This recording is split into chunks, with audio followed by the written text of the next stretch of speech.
नमस्कार मित्रांनो, पुन्हा एकदा स्वागत आहे तुमचं आपल्या यूट्यूब चॅनलवर.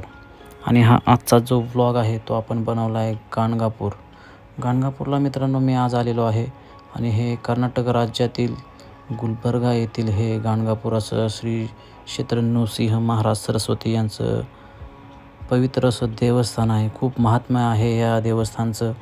इथं श्री गुरुदेव दत्त तसंच श्री नृसिंह सरस्वती यांचे भक्त दर्शनासाठी येत असतात. आणि आत्ता आपण इथं पोचल्यानंतर आता आपण आतमध्ये जाणार आहोत. तर तुम्हाला सांगतो, ह्या गाणगापूरचं खूप असं महात्म्य आहे. इथं भरपूर लांबून भक्त येतात, दर्शनासाठी येतात. इथं राहण्याची पण उत्तम सोय आहे, पार्किंगची उत्तम सोय आहे. तर चला आता आपण आत जाऊया. आणि आतमध्ये आपण आल्यानंतर तर लाईनला प्रचंड अशी गर्दी होती. कमीत कमी 2-3 तास हे भाविक इथे थांबले होते. खूप लांबून आलेले भाविक दर्शनासाठी, आणि आम्ही पण थांबलेलो आहेत. आणि जवळजवळ 3.5 तासानंतर आपल्याला दर्शनासाठी इथं आपण मुख्य मंदिराजवळ पोचत आहोत.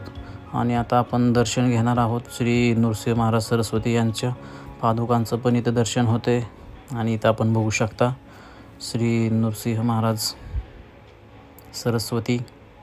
खूप छान असं सुंदर प्रकारे आपलं दर्शन झाल्यानंतर आपण बाहेर आलो आहे. बाहेर मंदिराच्या गाभाऱ्यामध्ये इथे सर्व भाविक दर्शन घेऊन इथे येऊन बसत असतात.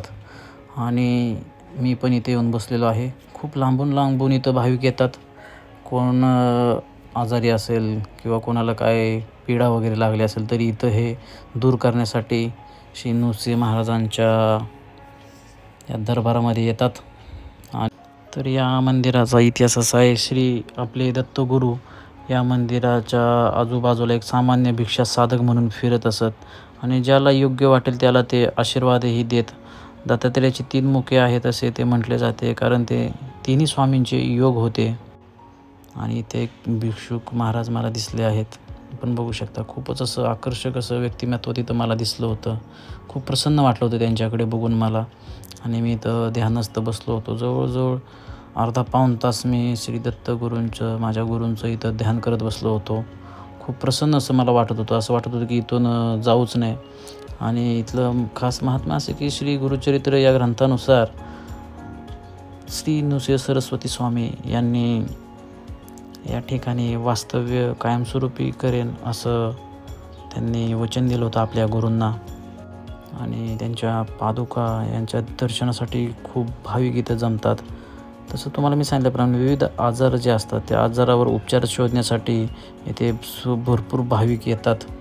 आणि मानसिक आजार, जवळजवळ प्राणघातक आजारांची इथं लाईन लागलेली असते. आणि सगळे पूर्णपणे बरे होऊन जातात. तर तुम्हालाही कधी वेळ मिळाला तर दर्शनासाठी या.